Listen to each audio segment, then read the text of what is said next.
Well, hello and a big welcome to two of the finest players to ever pull on a red shirt, two midfield generals, Michael Carrick and Bryan Robson. Robbo, it's a difficult time for everybody, isn't it? How are you coping with lockdown right now? Certainly is, Sully. But like you say, you've got to get on with it, and you've got to adhere to what everybody's saying about staying indoors. Maybe it's having a 1 hour walk, which myself, the wife, and the daughter we've been doing each day, having an hour's walk for a bit of exercise, bit of fresh air. But other than that, I've painted the garage, I've painted the annex, I've tidied up all the garden. So all that's gone out the way now. And so now I'm on Lego building Old Trafford. That is some project, isn't it? I've seen the size of the instruction manual. It's like this. That's going to take you some time, Robbo. Well, it's it's just under 4,000 pieces. Wow. So you need a bit of patience, but I tell you what, I've found it quite enjoyable. It's been quite relaxing, just getting in a room for a couple of hours and doing that, and then go out, have a chat and everything, watch a bit of TV, come back into it. So it's been quite enjoyable, I tell you, Sully. Yeah, look forward to seeing the finished result. As for you, Michael, what are you up to? How are you coping? I've got the two kids in the house, so it's been adapting and learning to a bit of a new way of life for the last couple of weeks, like anyone else. It's obviously had its challenges. In some ways, it's quite nice to spend some quality time with the kids and the wife. We're obviously away a lot, travelling, and had the same routine for so long and so many years now, from playing to coaching. That I've never had this time with in the house for so long. So in some ways, like Robbo said, you've got to embrace what's in front of you and kind of make the most of it. Staying indoors, of course, staying at home, but spending some quality time with the family, which is in some ways it's been quite nice for me, but it doesn't feel quite right because it feels quite strange of what's going on outside. But just trying to make the most of the situation we're in, really. And what are you missing most about the day-to-day that you'd usually be involved with right now with Manchester United, Michael? I think it's the next game, isn't it? It's the buzz of the next game and the next result. I think that's always your focus. Whatever day of the week it is, you're always looking towards the next game, and that dictates what you do.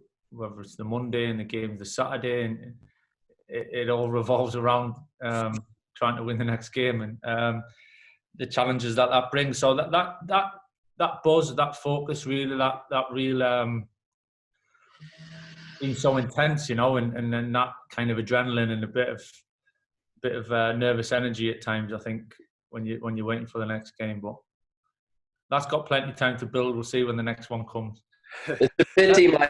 It's a pity, Mike, as well, though, Sully, because you just were on such a good run, starting to score lots of goals. You're getting great results, and so the COVID takes over everything and that, but it's just a shame that it sort of like disrupted the season when you were just going really well. Yeah, it was a shame. I think results were coming, lads were playing well. You could see the confidence was starting to come in the players. And sometimes to realise how good you are, sometimes you got to go through a little bit of a tough time and learn an awful lot from it, and results not going so well at certain times. I know from my point of view, Robbo, you're probably the same. The tough times when you, as a player, are the ones you learn the most from, and when you come through it and you find your form, when you find your confidence, all of a sudden you feel miles better for it. So it's worth going through that journey, and I'd much rather go into this situation now on the back of good form than coming into this on a bad run. At least we've done a lot of good things as a team and as a squad, so we can take the positives from it and look forward to starting again.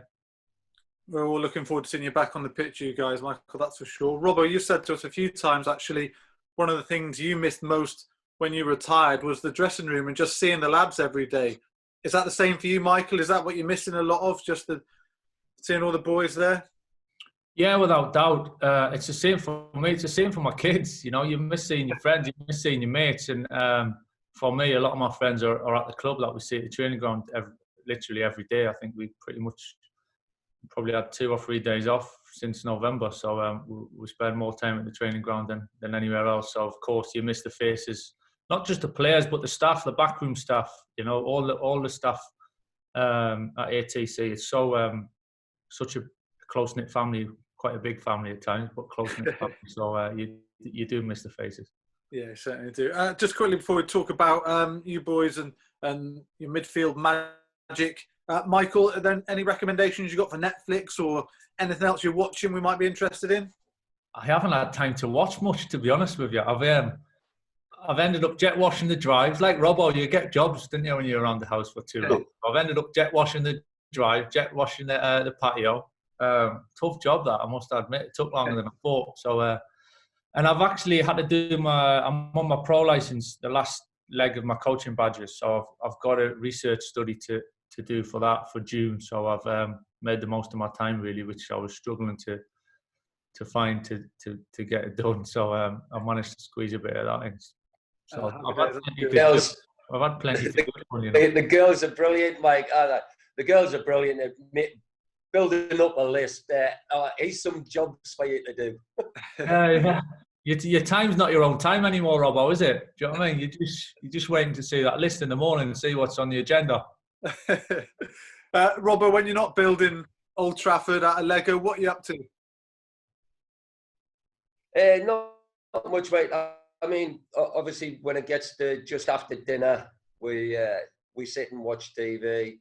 So London Kills has been one of my favourites just lately, and that Liar, that was quite good viewing. So yeah, just picking out a few different shows, and that just spend a couple hours in the night before.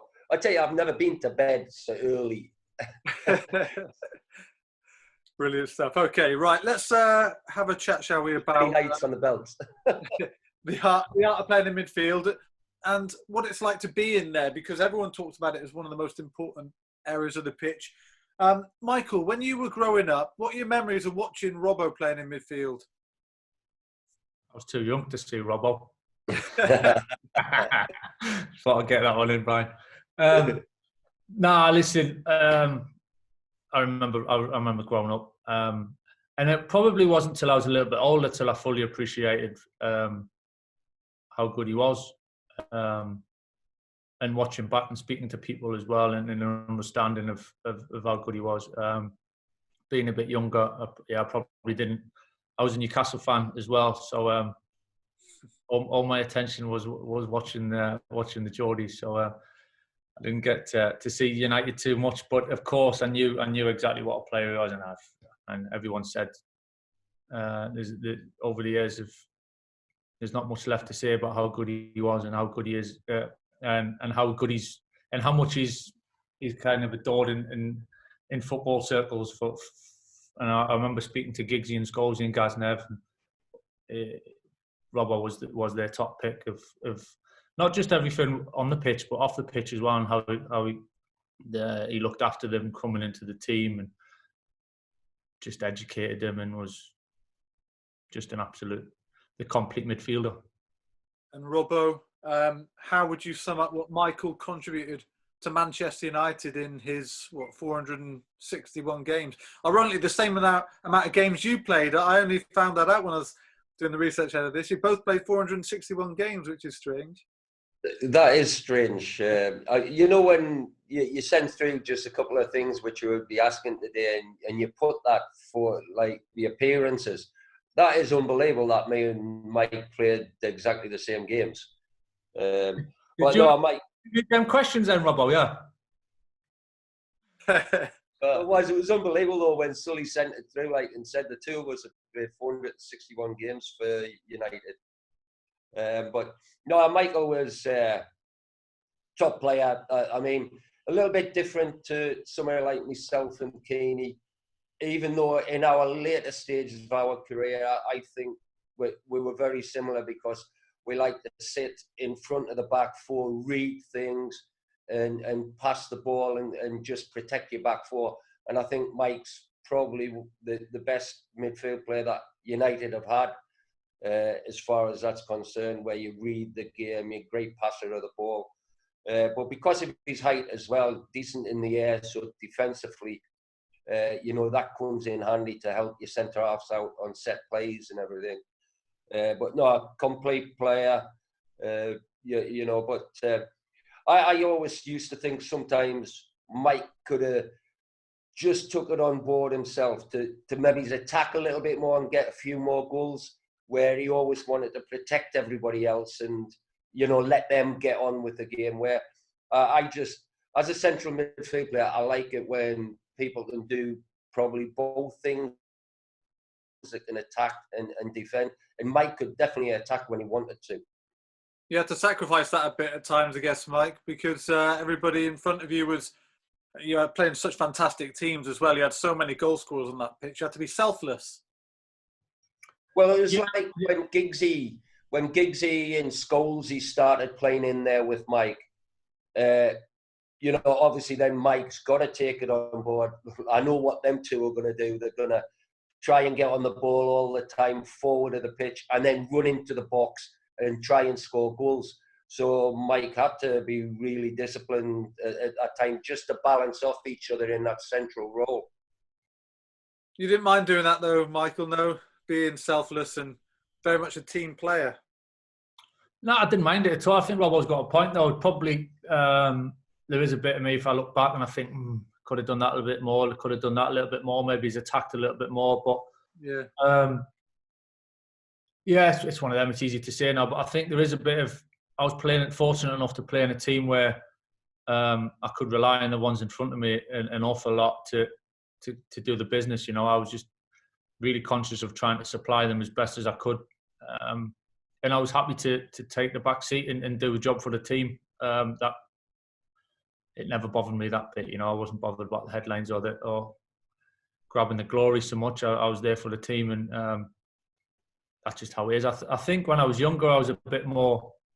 Well, I was certainly more attacking when I was younger, and as time went on, I ended up playing a little bit deeper and deeper. And I think the game changed as well. I think over the years, when I first came into my career started, I was playing against like Sir Roy Keane, Patrick Vieira, Petit, Butty, and players that would literally be box to box, and probably got less and less as time ticked on. Of you end up getting put into kind of categories, if you like, defensive or attacking, and rightly or wrongly, I think that's just how it kind of fell into place. So I probably started playing a bit more defensive then and found that position. No, I definitely agree with you there, Mike. I think in today's game, like I don't know that some of the foreign managers have come in, and it's always like they want a sitting midfield player, and then the others can more or less do what they want. But the only thing I'd be interested in your thoughts on that. The only thing with that for me is if I'm setting up against that team and I know the one player is just going to sit, what I can do, if he's setting up all the play, I can just get me forward to come off and just say, look, I play on his shoulder so then he doesn't get on the ball and leave the centre-halves with the ball. Where I think if you mix your game up and you can get box to box, like in both central midfield players, or if you're using three, they'll all just mix it up. It's a lot harder to plan against and tie down. Would you agree with that? Yeah, I think it's probably less predictable in that way, Robbo. Yeah, I think if you've got the two. I mean, even when we played with Scholes a little bit more when he was come more towards the end, he ended up playing a little bit deeper and wanted to get on the ball and dictate the game a little bit. So then you end up becoming a little bit taking turns, which if you've got two that can do the same roles, then all of a sudden it's like you say, it's not as easy just for one striker to come and sit on him and then nullify the threat. So obviously we've ended up playing the majority of the season with two midfielders and not a designated sitter, if you like. It's kind of the two lads that are holding have got license to both get forward, and I think it depends on personnel as well of what suits what players you've got as well, and trying to get the best out of the players you've got, you know. And you say sort of the midfield role has developed a bit over the years. So has the terminology, the language used to describe them. So Michael, you hear people talking about, is he a 6? Is he an 8? Is he a 10? Can you explain what that means? I get confused myself, to be honest with you. I think you can overcomplicate things. Certainly, we had this discussion before we broke up about calling different formations. You know, is it this? Is it that? Is it? And actually, really, I don't think it matters what you call it. Sometimes, you know, you can get so het up about trying to pick and how to call a certain formation. Sometimes it's 2 midfield and maybe he's a 10. Yeah, maybe it is. But then it's not very often in a game where it stays like that, you know, especially if you play the way we want to play, where you're asking players to run forward and to rotate a little bit and change positions. Then, like Robbo, for instance, you know, for whatever formation you played in, Robbo, half the time you're running past the striker, aren't you? A lot of the time when it goes up to you. So formations I think in some ways they're overrated, you know, trying to call it. Each player's got their own strength. They do what they're good at, but it's just adapting in the team. I don't know how you feel about that, Robbo, but I just think sometimes it can be a 4-3-3, it can be a 4-2-1. You know, and all of a sudden it just gets the same players doing the same jobs. You know, someone calls it one thing, someone calls it the other. I don't know what you think about that, Robbo. I feel like, you know, like you said, it's more or less that 4-3-3. If you're playing like Fernandez or Jesse Lingard and that in that whole, or Juan Mata in that whole sort of area. But yeah, you know, for me, it's where the ball is on the pitch and you go and support. So you've got your 4 defenders, and if the fullback's bombed on the one side, the other one just sits in a little bit. But everybody else should, as midfield players, should just go and support it. But then that's why I say, when you lose the ball, all those 5 midfield players should come back and be in a defensive unit. So then you're helping your back 4 as well. So, you know, yeah, I agree with you. No matter which way you set your lads up, when you're attacking, go and support and attack. But when you're defending, you get back and you defend. I think you've got a basic shape. I think a lot of the time you can end up, the way footballs go now and the kind of detail you go into, I think sometimes you attack one way in a formation and you defend in a completely different formation. I think players now are so adaptable and kind of so much that goes into the game and the prep that, you know, the jobs are so specific now through the game that the formations are almost.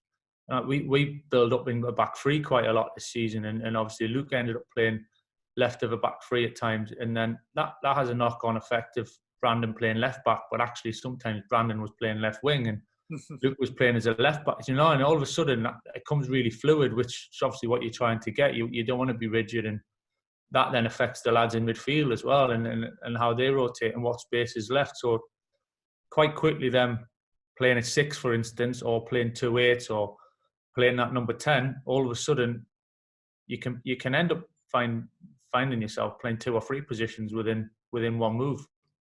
So has that evolved quite a bit, would you say, Robbo? Because you would have rarely lined up in a formation which wasn't 4-4-2. So just 2 central midfielders. That was it. 2 wide players, 2 strikers, and the back 4. Yeah, that was in the main, Sully, in my days. You know, even in my West Brom days, we had Laurie Cunningham on one side, Willie Johnson the other side. You know, and we just played 4-4-2 more or less all the time. And that's the way it was. When I came to United, they were very much 4-4-2 as well. You know, but then all of a sudden when the gaffer came in, I mean, the boss wanted to try and change me into a centre-half, and he tried a couple of games where he wanted to play sweep, you know, 3 at the back, which a few international teams who had great success were doing well with. But I said to the boss, I didn't really want to go in there. I wanted to be right in the middle where you can influence the game. So he played Incy as a back 3 at Norwich. And we got belted, and Incy had a beast, and he gave that up. Yeah, to adapt and change that one quickly then. But Michael, everyone has these different jobs in midfield. In a midfield unit, who decides who does what jobs? Within the game, you mean? Yeah, within the game. I think it's an understanding of with each other. I think you've a big part of my game and a big kind of belief of mine. You've got to understand your players, your fellow players, what they're good at, what they want, and kind of understand how they want to play. And you've got to play off each other. You can't just do your own thing within a midfield unit. If there's two of you, if there's three of you in there, if there's two of you, for instance, like the good old 4-4-2, you'd work off each other. One would make the box, one would sit. The other one might go the next time, and so you've got to recognise each other, where each other are on the pitch and what space you got to cover.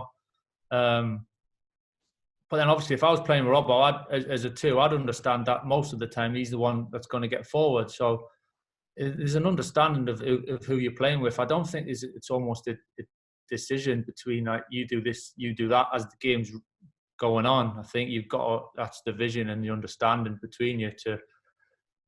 If someone sees that chance to go and make that forward run, I'd be all for someone taking that chance and seeing the opportunity and going for it. And then it's up to the others behind them to recognise that and fill in. That's part of the dovetail in midfield, Robbo, that you would run on, someone would sit for you, someone else would run on, and then you'd end up sitting for them, wouldn't you? Yeah, people like Ray Wilkins, he always did that with me, Mike. Remy Moses, he played that sort of role. Len Cantello in the earlier days at West Brom, that's the way to play. But I think what it is, Sully, you can't. The manager and the coaches can only guideline you and put little things in your mind. And then what you've got to do is use your own football intelligence. That's why you're playing for Manchester United, because you're supposed to be one of the best players in the world. And so sometimes you've got to use your common sense and your football intelligence and believe in that you're doing the right thing. And like Mike says, you've got to balance off. So, the manager can say, make these sort of types of runs, but you might not be able to do that all the time because the game is not quite what you've read into what the game's going to be. So you've got to sort of read off each other and sort of like talk to each other and say, look, I'm having a great time in this role. If I'm attacking on this side, he's not tracking me. I need to keep doing this. So you've got to talk to each other like that on the pitch, and it can't all be like mapped out for you by the coaches. Michael, we had Dave Jones on, the former Man United Academy player, won the Youth Cup with us. He's been on METV a few times, actually. He said when playing for Burnley against you in midfield, he had to be so careful with the ball because you were the best he played against in terms of intercepting, of reading the game. He said sometimes you'd show him the pass you want him to make and then make him pass it and then take the ball off him. Is that the modern day defensive midfield then? Because everyone says, there's no Roy Keane in the world anymore. There's no player like that. Is the new modern defensive midfielder an interceptor rather than a tackler? In some ways it is, yeah. I mean, you don't want to take tackling out of the game. Tackling's an art as well, and it's a skill, and it's something that should be appreciated. We all appreciate a good tackle, a good fair tackle, a strong tackle. We've been plenty over the years, and I do think that's part of the game. And I'd hate to see that go out of the game. It is going towards more technical, and any time there's any almost half a chance of any danger, then obviously it's tackles are different these days. So yeah, you got to be clever. You got to almost get in the mind a little bit of your opponent and be clever with the space and make the space look bigger than it actually is, so they think they can pass it into that space, but actually it's going into that space, so you're ready to intercept. So it's bluffing and double bluffing, but putting yourself in positions where that's probably the best way I can explain it. If you're defending and I want to block a pass into the front, I actually give them. I'd give them that sense of that they could play the pass, but knowing that I'm just giving myself enough space that I can make up the ground and intercept it. So it's a fine balance, a bit of cat and mouse really about it. We've got a good balance, it seems, Robbo, in midfield at the moment. With Bruno's arrivals complemented the guys there as well. How good do you feel that midfield unit is as a whole right now, and how big is the competition between them? I think they were just getting to grips with it, Sully, because, Nemanja Matic wasn't getting too many games. Every time he came in, he looked a bit rusty. Fred was exactly the same. And then Scott McTominay was coming on leaps and bounds, and he was doing really well. But then he gets his injury, and all of a sudden it gave Matic and Fred, it gave them more opportunity of playing regular. And I thought both of their fitnesses came on really well. Now, I think Nemanja is one of them who is a good interceptor, reads the game well, like Michael did. Where Fred, I think Fred loves it. He loves a tackle. Sometimes he's a bit rash, but no, he loves to get about the park. And I thought we saw the best of them two, in the last sort of 15, 16 games that we played. But definitely Fernandes helped them a lot. And the way he got on the ball, his passing range, his vision, and then taking it on board to hit off shots the way he did. He was brilliant. And I think that balance worked really well. And that's why we're on a very good run, because Fernandes for me looks like a little bit like a Scholesy when Scholesy was younger, and he used to get in those pockets. But then the vision, passing range, but then can also score you a goal. So no, he looks as if he's going to be a great signing. And with Paul returning as well, Michael, it's going to be so competitive in that midfield. Everyone wants to play. Competition will be fierce. Yeah, it's nice to have. It's something that we haven't had for an awful long time this season. We've had injuries, and you want the competition, and I think the beauty of it is the variety and the different options that the boys give you. They've all got their own strengths. But they can play together. There's combinations in there that can play in twos and threes together, but they all bring something different, which is the perfect blend and balance, if you like. So yeah, I'm looking forward to seeing it. I think it's sometimes we've been forced to the lads that have been fit have played and done well when they've done that. And like Robbo said there, when Nemanja and Fred have played, they've done ever so well. They really have done terrific as a two, and kind of complemented each other and blended together really well. So it's about getting the right mix. Certain games suit certain things as well, which is something for obviously us as staff and Ollie to decide what fits the certain game. But I do think we've got, all of a sudden now, with everyone fit and Bruno coming into the squad, I think we've got a lovely variety to choose from. Yeah, it's a great balance, it seems, right now. We cannot wait to see you all back in action. Okay, just to finish on midfielders, young midfielders watching this, what would be the best piece of advice each of you could give? Robbo, what would you say? Well, really work at your fitness, because in the midfield, you can always never be on, not be on the move. If you want to be a top midfield player, your fitness levels have got to be top draw for the professional game in today's game. And then just work on your ability of, being able to score a goal, your passing range.